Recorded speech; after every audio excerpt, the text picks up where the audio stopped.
மா ஆ lunch ready ஆயிடுச்சா?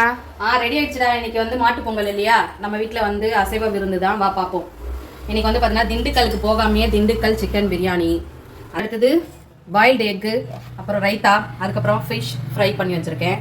இதுதான் வா. இப்போ வந்து நம்ம வந்து நல்ல வாழை இலையில் இன்னைக்கு வந்து பரிமாறி சாப்பிட போகிறோம். ரொம்ப நாள் ஆச்சு வாழை இலையில் சாப்பிட்டு, அதனால வாழை இலையில் நம்ம பரிமாறிக்கலாம். இன்னைக்கு வந்து திண்டுக்கல் சிக்கன் பிரியாணி.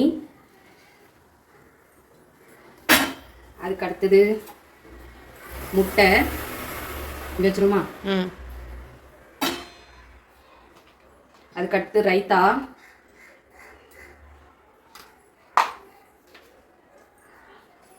அதுக்கடுத்தது ஃபிஷ்ஷு ஃப்ரை இந்த பக்கம் வச்சிரும்.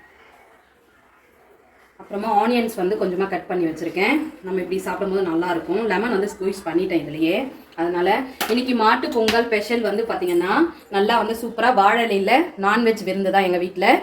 சூப்பரான திண்டுக்கல் பிரியாணி செஞ்சுருக்கேன். இதில் எந்த ரெசிபியோட வீடியோ உங்களுக்கு வேணும்னாலும் கேளுங்க. ஆல்ரெடி நம்ம சிக்கன் ரெசிபி போட்டிருக்கோம், ஆனால் இது சூப்பராக இருக்கும். திண்டுக்கல் பிரியாணி செஞ்சுருக்கேன் நான். இன்னைக்கு மாட்டு பொங்கல் ஸ்பெஷல் வந்து பார்த்தீங்கன்னா chicken biryani, onion raita, boiled egg, அப்புறமா வறுத்த மீன்.